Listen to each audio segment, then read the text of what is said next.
हाँ, तर last time आपण क्वेश्चन नंबर 10.27 सॉल्व करत होतो. 10.27 का आहे? There is a Young's double slit experiment in which microwaves are used. Young's double slit experiment मध्ये काय केलेलं आहे? मायक्रोवेव्हचा वापर केलेला आहे, की ज्याच्यामध्ये फ्रिक्वेन्सी दिले 2 मेगाहर्ट्झ, दॅट इज 2 × 10⁶ हर्ट्झ. त्याच्यावरून आपण वेव्हलेंथ काढली होती आणि वेव्हलेंथ किती येते? 1.5 × 10⁻² मीटर येते. त्याचबरोबर सेपरेशन बिटवीन स्लिट्स जे आहे ते किती केलंय? 75 मीटर केलंय. तर तुम्हाला क्वेश्चन मध्ये विचारलंय काय? Resultant intensity at angle theta is equal to 0, theta is equal to π/6 and theta is equal to π/2. या तीन पोझिशनला, या तीन अँग्युलर पोझिशनला काय करायचं आहे? आपल्याला रिझल्टंट इंटेन्सिटी काढायची आहे. तर रिझल्टंट इंटेन्सिटीचा फॉर्म्युला काय बघा? YDSC मध्ये 4I cos² δ/2. रिझल्टंट इंटेन्सिटीचा फॉर्म्युला काय आहे? 4I cos² δ/2. म्हणजे रिझल्टंट इंटेन्सिटी काढण्यासाठी अगोदर आपल्याला फेज डिफरन्स माहिती पाहिजे. फेज डिफरन्स माहिती असल्याशिवाय रिझल्टंट इंटेन्सिटी काढू शकत नाही. आता थीटा म्हणजे काय दिलंय? Angular position of the point P दिलाय. म्हणजे S1 S2 च्या सेंटर पासून P पॉइंट पर्यंत जो अँगल आहे त्याला थीटा म्हटलेला आहे. थीटा माहित असेल तर आपण x काढू शकतो. आता याच्यामध्ये लक्षात घ्या, YDSC मध्ये पाथ डिफरन्सचा फॉर्म्युला काय आहे? Path difference Δx is equal to xd/d आहे. x small d divided by capital D. आता x/D म्हणजे काय असतं? टॅन थीटा असतं. सो टॅन थीटा इंटू काय येणार आहे? D येणार आहे. म्हणजे एकदा पाथ डिफरन्स आपल्याला प्रत्येक पॉईंटचा मिळाला तर मग आपण फेज डिफरन्स इझिली काढू शकतो. आता फॉर एक्झाम्पल पॉईंट नंबर 1 घेऊया. पॉइंट म्हणजे याच्यामध्ये 0 अँग्युलर पोझिशन 0 ला आपल्याला किती इंटेन्सिटी मिळणार ते काढूया. तर Δx चा फॉर्म्युला काय वापरणार? टॅन थीटा इंटू D वापरणार ना, किंवा D टॅन थीटा वापरणार. D टॅन थीटा वापरणार आहे. सो D किती आहे? 75. आणि टॅन फर्स्ट काय आहे? 0 डिग्रीची अँग्युलर पोझिशन आहे, टॅन 0. म्हणजे पाथ डिफरन्स येणार आहे 0. पाथ डिफरन्स 0 असेल तर फेज डिफरन्स 0 येणार आहे, आणि फेज डिफरन्स 0 असेल तर रिझल्टंट इंटेन्सिटी येणार 4I cos² of 0/2. 4I cos² of 0/2 म्हणजे किती येणार? हे 4I येणार. सो रिझल्टंट इंटेन्सिटी होणार आहे 4I. ओके. थीटा 0 म्हणजेच CBB येणार ना. थीटा 0 म्हणजेच काय? बरोबर S1 S2 च्या मिड पॉइंटच्या बरोबर समोरचा पॉइंट. तर इथे एक्झॅक्टली काय असणार आहे? सेंट्रल ब्राईट बँड असणार. आणि सेंट्रल ब्राईट बँडला इंटेन्सिटी काय असते? नेहमी 4 times intensity of any source. Okay. Second, next angle दिलेला आहे π/6. मग तिथं पाथ डिफरन्स किती आहे बघूया. Δx is equal to D tan theta. So D 75 आहे आणि टॅन थीटा, थीटा किती? π/6. So this is the second point, second position. Okay. त्या ठिकाणी पाथ डिफरन्स एवढा येणार आहे. π/6 म्हणजे किती येणार आहे? 30 डिग्री. आणि टॅन 30 म्हणजे किती येणार बघा? टॅन 30 म्हणजे 1/√3. सो Δx आला 75 इंटू 1/√3. आता Δx म्हणजे पाथ डिफरन्स आलेला आहे, याच्यावरून फेज डिफरन्स काढूया. फेज डिफरन्स काय असतो? 2π Δx/λ असतो ना. सो फेज डिफरन्स किती येणार बघा? 2π. पाथ डिफरन्स आहे 75/√3 आणि लॅम्बडा किती आहे बघा? 1.5 इंटू 10⁻² आहे ना, म्हणजे हे 150 होणार. 150.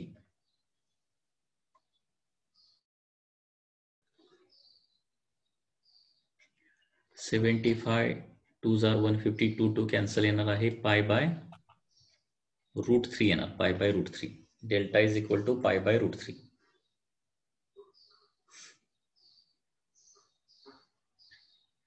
π/√3 अँड देअरफॉर रिझल्टंट इंटेन्सिटी त्या पॉइंटची आपल्याला काढावी लागेल. आता resultant intensity at that point is equal to 4I cos square of delta by 2 ना. डेल्टा बाय 2 म्हणजे या पद्धतीने होणार आहे. हे कॅल्क्युलेशन करावं लागेल. Now this calculation can be done only by using log table or the calculator. log table किंवा कॅल्क्युलेटरचा वापर करूनच हे कॅल्क्युलेशन आपण करू शकतो. ओके, कॅल्क्युलेशन करतो आणि रिझल्ट आणि इंटेन्सिटी किती येते बघा. थर्ड पोझिशन काय आहे? Pi by 2. Delta x is equal to D tan theta, म्हणजे थर्ड पोझिशनला पाथ डिफरन्स किती येणार आहे? डी इंटू पाय बाय 2 येणार, म्हणजे पाथ डिफरन्स इन्फिनिटी येणार. आणि पाथ डिफरन्स इन्फिनिटी म्हणजे तो पॉईंट ऍक्च्युअली स्क्रीनवर तयारच होणार नाही. ओके, त्याच्यामुळे त्याच्या ठिकाणी रिझल्ट आणि इंटेन्सिटी 0 घेऊ शकतो. लक्षात येते का? स्क्रीनवर का तयार होणार नाही पॉइंट्स लक्षात घ्या. कारण हा थिटा जो आहे इक्वल टू जर पाय बाय 2 केलं तर काय होईल बघा, विचार करा. हा जर पाय बाय 2 केला तर ही जी लाईन आहे ती अशी जाणार आहे वर, इकडे कुठेतरी जाणार आहे. स्क्रीनवर तो पॉइंट पी येणारच नाही ऍक्च्युअली, बरोबर. म्हणजे थिटाची व्हॅल्यू लेस दॅन 90 असेल तरच काय होणार आहे, स्क्रीनवर तो पॉइंट आपल्याला मिळेल.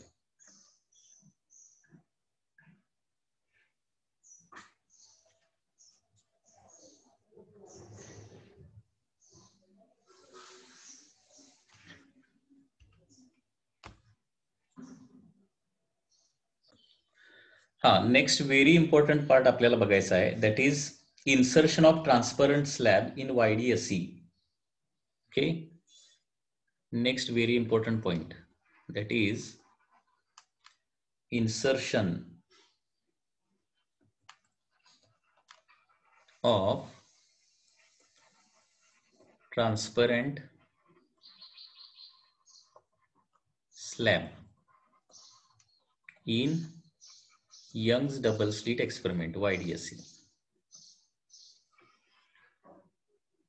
याचा पार्ट आपल्याला स्टडी करायचा आहे. Insertion of a transparent slab in YDSE, Young's double slit experiment. आता याचा मीनिंग काय होतोय लक्षात घ्या. म्हणजे आपल्याला इथं स्टडी काय करायचं आहे, सपोज S1 S2 असे दोन कोहेरंट सोर्सेस आहेत यंग्स डबल स्लिट एक्सपेरिमेंट मध्ये, आणि इथं समोर कुठेतरी काय आहे, स्क्रीन आहे.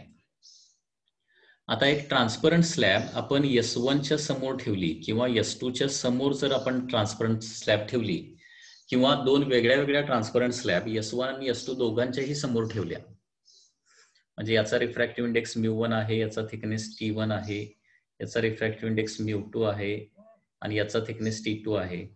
तर S1 S2 च्या समोर, सोर्सेसच्या समोर, कुठल्या तरी एका सोर्सेसच्या समोर किंवा दोन्ही सोर्सेसच्या समोर जर ट्रान्सपरंट स्लॅब ठेवली तर काय फरक पडणार आहे लक्षात घ्या. म्हणजे तिथं फ्रिंज विड्थ चेंज होणार का, किंवा तो इंटरफेरन्स पॅटर्न शिफ्ट होणार आहे का, याचा स्टडी आपल्याला काय करायचा आहे, इथं करायचा आहे. So this is a screen, so which is called as insertion of the transparent slab in YDSE, Young double slit experiment. Okay, so transparent slab इथं कुठे ठेवायचे आहे, कुठल्याही एका सोर्सच्या समोर ठेवायचं आहे. ओके, मी काय सांगतोय लक्षात येते. कुठल्याही एका सोर्सच्या समोर एक ट्रान्सपरंट स्लॅब जर ठेवली तर त्याचा इंटरफेरन्स पॅटर्नवर काय इफेक्ट होतो हा आपल्याला स्टडी करायचा आहे. ओके, तर त्याच्यासाठी ऑप्टिकल पाथ नावाची कन्सेप्ट तुम्हाला माहिती असणं आवश्यक आहे. Optical path,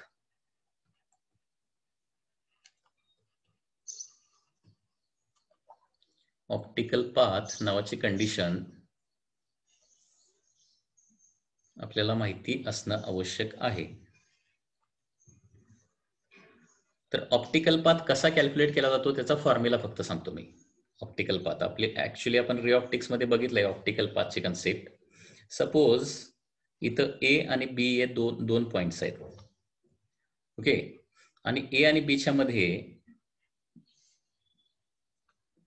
T1 thickness, μ1 refractive इंडेक्सचा सपोज T1 थिकनेस आहे. त्याच्यानंतर तिथून पुढं μ2 रिफ्रॅक्टिव्ह इंडेक्सचा T2 थिकनेस आहे, आणि त्याच्यानंतर सपोज μ3 रिफ्रॅक्टिव्ह इंडेक्सचा T3 थिकनेस आहे, ए पासून बी पर्यंत. म्हणजे ए टू बी जे आहे का आहेत T1, T2, T3 या डिफरंट थिकनेसचे डिफरंट आपण काय केलेले आहे ट्रान्सपरंट मीडियम जर ठेवलेले असतील तर इथं ऑप्टिकल पाथ कसा काढतो लक्षात घ्या आपण. Optical path is equal to μ1 T1 plus μ2 T2 plus μ3 T3. याला काय म्हणायचं ऑप्टिकल पाथ असं म्हणायचं. So this is the standard formula for optical path. Optical path is equal to μ1 T1 plus μ2 T2 plus μ3 T3. म्हणजे actually air मधलं हे distance किती असणार आहे T1 असणार आहे बरोबर. परंतु ते मीडियम मध्ये गेल्यानंतर इक्विव्हॅलंट डिस्टन्स किती होतं μ1 T1 होतं. लक्षात घ्या. म्हणजे ते डिस्टन्स थोडक्यात काय होतं लाईटसाठी वाढतं कारण मीडियम मध्ये गेल्यानंतर लाईटची व्हेलॉसिटी काय होते कमी होते. लक्षात येत आहे. ऑप्टिकल पाथ म्हणजे बेसिकली काय आहे एका पॉइंट पासून दुसऱ्या पॉइंट पर्यंत एअर मधून जाण्यासाठी जेवढा वेळ लागणार आहे तेवढ्याच वेळेमध्ये मीडियम मध्ये तो किती डिस्टन्स ट्रॅव्हल करणार. किंवा थोडक्यात असं आपण म्हणू शकतो की मीडियम मधलं equivalent distance for the light त्याला ऑप्टिकल पाथ असं म्हणायचं. ऑप्टिकल पाथचा फक्त आता सध्या तरी फॉर्म्युला लक्षात ठेवा जास्त कन्सेप्ट मध्ये आपण त्याचे जायला नको. ऑप्टिकल पाथचा फॉर्म्युला येणार आहे μ1 T1 plus μ2 T2 plus μ3 T3. याचं एक एक्झाम्पल बघूया म्हणजे तुम्हाला आणखी लक्षात येईल. For example suppose there are 2 points A and B. These 2 points are separated by suppose 10 meter. 10 मीटरनं सेपरेट आहे इन व्हॅक्यूम. मध्ये एक ग्लास स्लॅब ठेवतो मी 2 मीटरची ग्लास स्लॅब रिफ्रॅक्टिव्ह इंडेक्स 1.5 आणि नंतर काही पोर्शन वॉटरचा आहे. फॉर एक्झाम्पल 3 मीटरचा वॉटरचा पोर्शन आहे त्याची रिफ्रॅक्टिव्ह इंडेक्स आहे 4/3. तर ए पासून बी पॉइंट पर्यंत लाईटसाठी असणारा पाथ किती असेल ऑप्टिकल पाथ किती असणार आहे. तर ऑप्टिकल पाथ कसं काढणार बघा. आता इथं एकूण किती मीडियम आहेत एकूण 3 मीडियम आहेत. कसं काय 2 मीटरचा ग्लासचा पोर्शन आहे त्याच्यानंतर 3 मीटरचा वॉटरचा पोर्शन आहे आणि बाकीचा सगळा व्हॅक्यूमचा पोर्शन आहे. ओके एकूण इथं 3 मीडियम आहेत. ऑप्टिकल पाथ कसं काढणार आपण μg TG plus μw TW plus μA TA असं आपण करू शकतो. μg म्हणजे रिफ्रॅक्टिव्ह इंडेक्स ऑफ ग्लास किती 1.5 आणि ग्लासचा थिकनेस किती आहे 2 आहे किंवा ग्लासच्या मीडियमची लेंथ किती आहे ए आणि बी मध्ये 2 मीटर आहे. त्याच्यानंतर वॉटरचा रिफ्रॅक्टिव्ह इंडेक्स किती 4/3.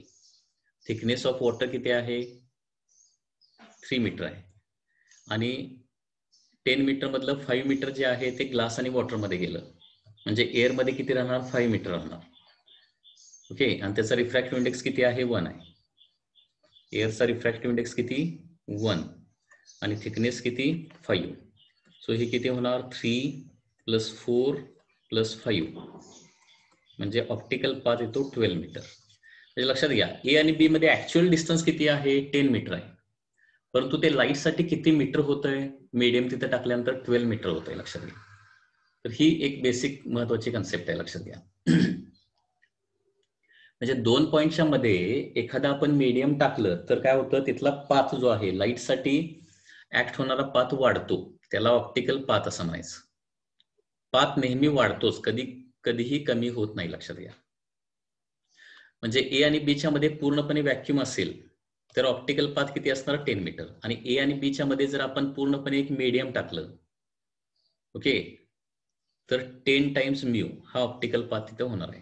म्हणजे ऑप्टिकल म्हणजे थोडक्यात 2 पॉइंटच्या मध्ये जर एखादं मीडियम टाकलं तर काय होतं लाईटसाठी तो पाथ काय होतो वाढतो ऑप्टिकल पाथ वाढतो हे लक्षात घ्या.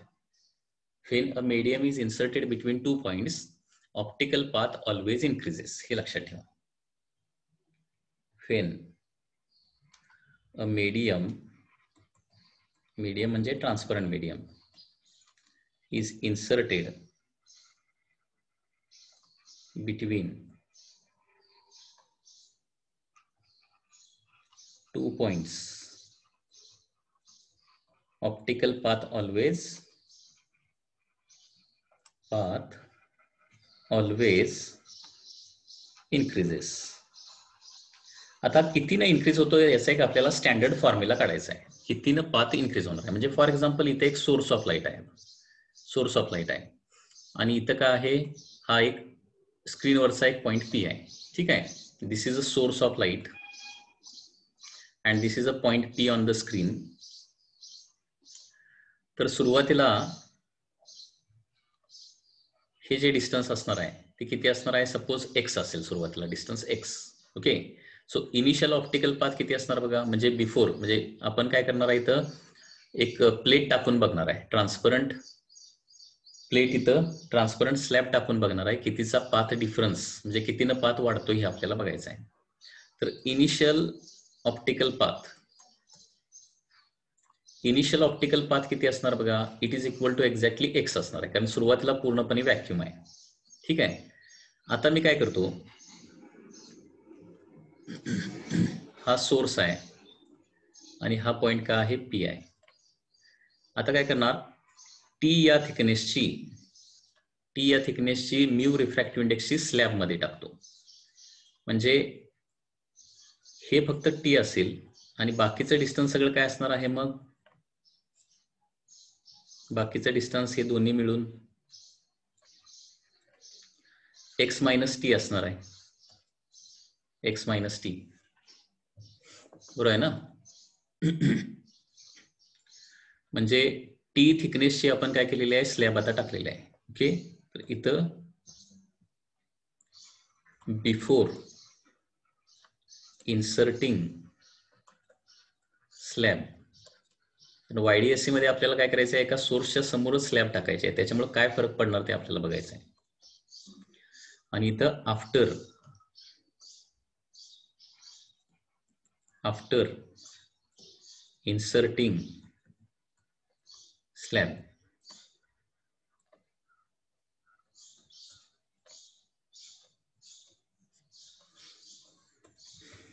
तर आता बघा न्यू ऑप्टिकल पाथ.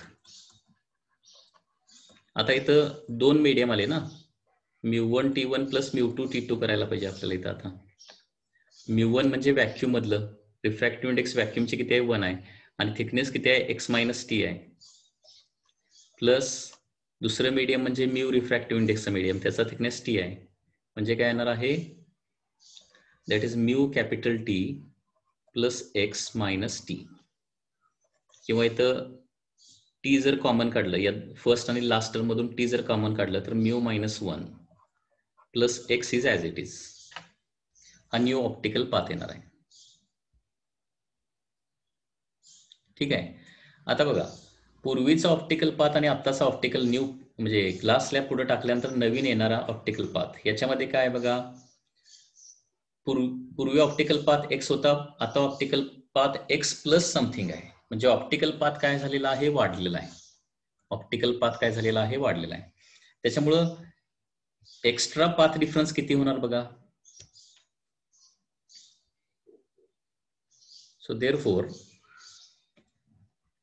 देअरफोर आपण असं म्हणू शकतो की path difference produced due to, path difference म्हणजे optical path difference produced due to optical path difference produced due to that transparent slab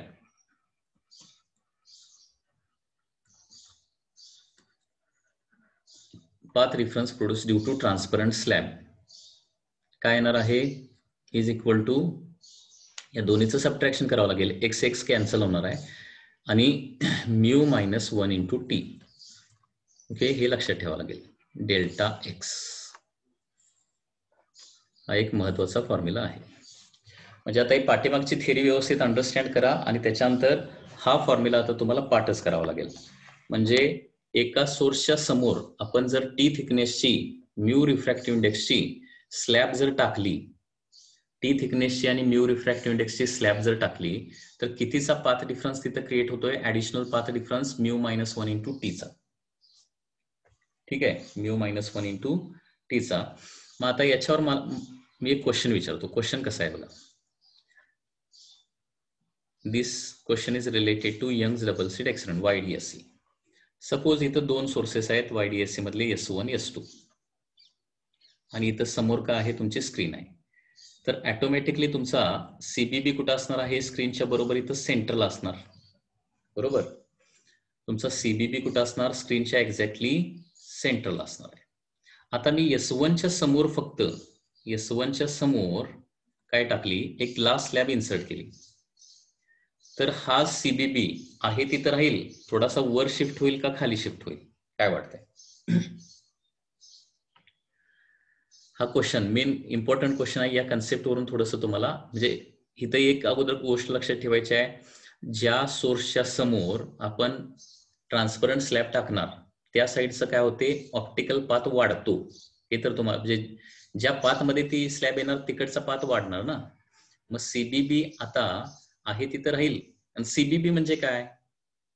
CBB कुठं फॉर्म होतो तर S1 आणि S2 पासून तो सेम डिस्टन्सला पॉइंट असायला पाहिजे.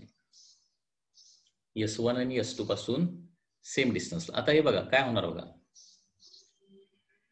सुरुवातीला हा CBBचा सपोज काय असेल C हा पॉइंट असेल. CBBचा जो पॉइंट आहे त्याला C.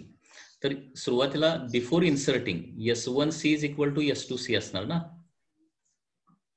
म्हणजे स्लॅब टाकायच्या अगोदर काय असणार आहे S1C. कारण CBB ला नेहमी S1C must be equal to S2C कारण झिरो पाथ डिफरन्सला CBB तयार होतो. झिरो पाथ डिफरन्सला हे लक्षात ठेवा अगोदर. CBB कधी फॉर्म होतो झिरो पाथ डिफरन्सलाच. म्हणजे स्लॅब इन्सर्ट करायच्या अगोदर S1C is equal to S2C असणार. ठीक आहे. आता स्लॅब इन्सर्ट केल्यावर S1C थोडंसं वाढणार ना. कोण वाढणार आहे? ओके बघा S1C वाढणार. मग S1C वाढल्यावर S2C तर आहे तेवढाच राहणार आहे. S1C वाढला मग आहे या ठिकाणी CBB तयार होईल का? आता आहे या ठिकाणी CBB तयारच होणार नाही. मी काय सांगतोय लक्षात येत आहे? कारण S1C आणि S2C ज्यावेळी दोन्ही इक्वल होतात त्याच वेळी आपल्याला काय मिळतो CBB मिळतो. ही तर पहिली बेसिक कन्सेप्ट आहे. S1च्या समोर आपण ट्रान्सपरंट स्लॅब टाकल्यानंतर S1C will become greater than S2C and therefore CBB will not form at this C point. Okay मग मला सांगा S1C is equal to S2C होण्यासाठी कुणाला वाढवावं लागेल? जे कमी पडलंय ते वाढवावं लागेल ना. कोण कमी पडायला लागलंय? स्लॅबमुळं S1C वाढला. मग S2C वाढवायचा असेल तर कुठं जावं लागेल आपल्याला? थोडंसं वर जावं लागेल का खाली जावं लागेल? S2C वाढवण्यासाठी थोडंसं वर जावं लागणार का खाली जावं लागणार?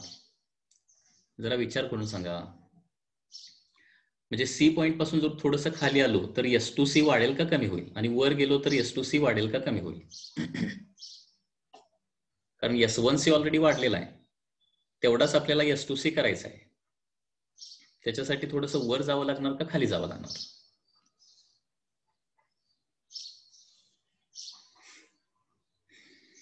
बघा अजून विचार करा. हे बघा रे हा ट्रायंगल इमॅजिन करा की S1 S2 आणि हा सेंटर पॉइंट. सुरुवातीला S1C आणि S2C सेम आहे. थोडंसं मी वर गेलो तर काय होईल? S1C कमी होणार आणि S2C वाढणार ना. कोण वाढवायचं आहे आपल्याला? कोण वाढवायचा आहे? S1C वाढवायचं आहे काय? S1C ऑलरेडी वाढलेलाच आहे. Okay S1C is equal to S2C करण्यासाठी मग S2C आपल्याला थोडंसं वाढवावं लागेल. मग खाली आलो तर काय होणार रे? S2C कमी होणार रे. आणि S1C ऑलरेडी वाढलाय तो आणखी वाढणार. सो आपल्याला काय करावं लागेल? थोडंसं वर शिफ्ट करावं लागेल. अँड देअरफॉर काय होणार आहे? CBB shift upward. That is the answer.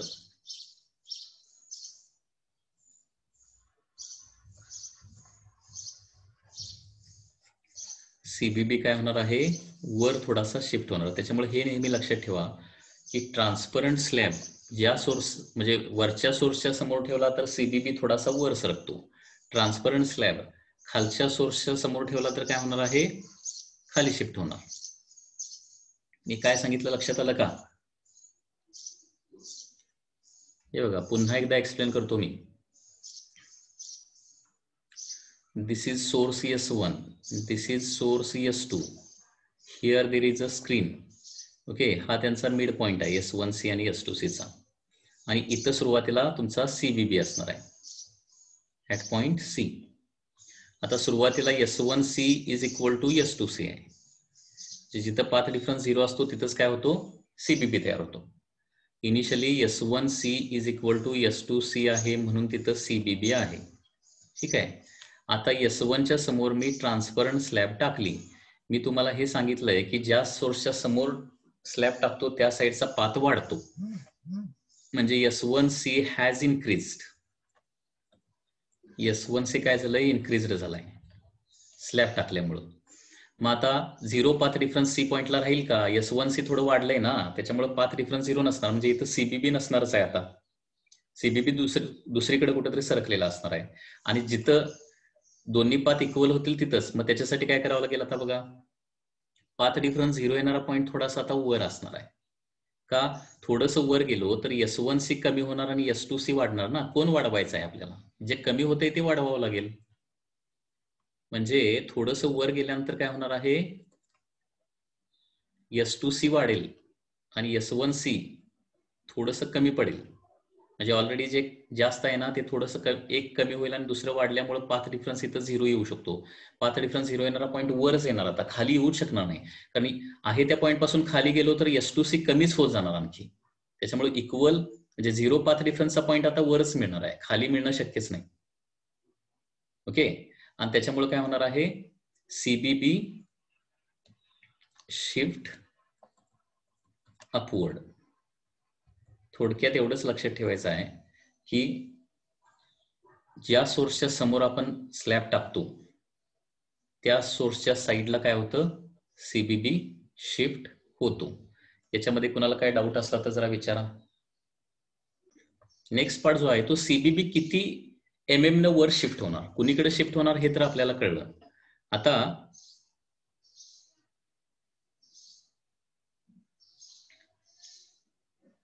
हे बघा, S2च्या समोर जर ही ठेवली असती स्लॅब तर काय झालं असतं, मग S2C वाढला असता, मग S2C कमी करण्यासाठी थोडंसं खाली यावं लागलं असतं. ओके. किंवा S1C वाढवण्यासाठी खाली. म्हणजे CBBच्या वर गेलो की काय होतंय लक्षात घ्या, S1C कमी कमी होत जातो आणि S2C वाढत वाढत जातो. हे अगोदर बेसिक लक्षात ठेवा. आणि CBB कुठं तयार होतो, जिथं पाथ डिफरन्स 0 असेल तिथं. हा, तर आता हा CBB कुणीकडे शिफ्ट होणार हे आपल्याला कळलं. तर CBB किती MM न शिफ्ट होणार, किंवा किती ब्राईट बँड न शिफ्ट होणार, किंवा किती डार्क बँड न शिफ्ट होणार हे आपल्याला फाइंड आउट करायचं आहे. तर बघा, आता हा पुढचा पार्ट देखील खूप इझी आहे, व्यवस्थित लक्षात ठेवण्यासारखा आहे. आता ड्यू टू दिस स्लॅब कितीचा पाथ डिफरन्स क्रिएट होतो बघा. Path difference produced due to slab, path difference due to slab किती असतो, μ-1 इंटू T असतो. Okay, μ-1 into capital T, path difference due to slab. ठीक आहे. अँड इन YDSC पाथ डिफरन्सचा formula काय आहे, path difference is equal to x small d by capital D. हे दोन्ही जस्ट इक्वेट करा. And therefore x small d by capital D is equal to μ-1 into thickness of that plate. So x म्हणजे काय येणार आहे, CBB पासून वर किती न तो म्हणजे CBB किती MM न वर शिफ्ट झाला, वर किंवा खाली जे काय असेल ते. तर फॉर्म्युला येणार आहे μ-1 T into capital D divided by small d. Very simple. तर एवढ्या MM न तो काय होणार आहे, इंटरफेरन्स पॅटर्न शिफ्ट होणार. जे किती MM न शिफ्ट होणार हे कॅल्क्युलेट करण्यासाठी काय करायचं, μ-1 into T is equal to XT by D एवढंच इक्वेट करायचं आहे. पाथ डिफरन्सचा formula μ-1 into T is equal to XD by D, किती MM न शिफ्ट होणार. समजा त्याच्यामध्ये विचारलं किती ब्राईट बँड न शिफ्ट होईल,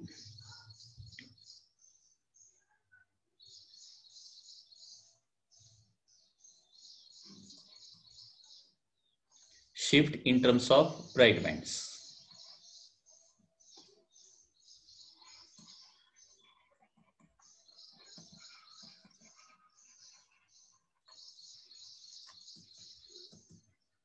तर हे कसं काढायचं पुन्हा एकदा बघा. Path difference due to slab. Path difference due to slab किती तयार होतोय? Mu minus 1 into T. बरोबर, path difference due to slab. And for BB, for bright band, path difference किती असतो? n लॅम्बडा असतो. एवढंच फक्त इक्वेट करायचं.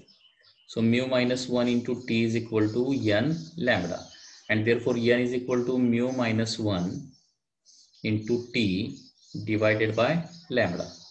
तर एवढ्या नंबर ऑफ ब्राईट बँडनं ते वर शिफ्ट होईल, वर किंवा खाली काय असेल ते. लक्षात दिलं? तर याला हा जो फॉर्म्युला आहे का आहे? शिफ्ट इन लेंथ किंवा लेंथ मध्ये किती शिफ्ट होणार आहे आणि बीबीच्या स्वरूपात शिफ्ट इन टर्म्स ऑफ बीबी किती असणार आहे. तर लक्षात घ्या, फक्त काय लक्षात ठेवायचं, mu minus 1 into T is equal to X T by D केलं तर एक्सची व्हॅल्यू मिळते, म्हणजे किती MM न किती मीटरनं शिफ्ट होणार ते आपल्याला कळेल. आणि किती नंबर ऑफ ब्राईट बँडनं शिफ्ट होणार हे कॅल्क्युलेट करण्यासाठी फक्त तुम्हाला काय लक्षात ठेवायचं आहे, mu minus 1 into T is equal to n lambda. किती डार्क बँडनं शिफ्ट होणार आहे हे जरी विचारलं तरी काय करणार मग, mu minus 1 into T is equal to dark बँडचा पाथ डिफरन्सचा फॉर्म्युला वापरायचा, that is 2n minus 1 lambda by 2. Okay.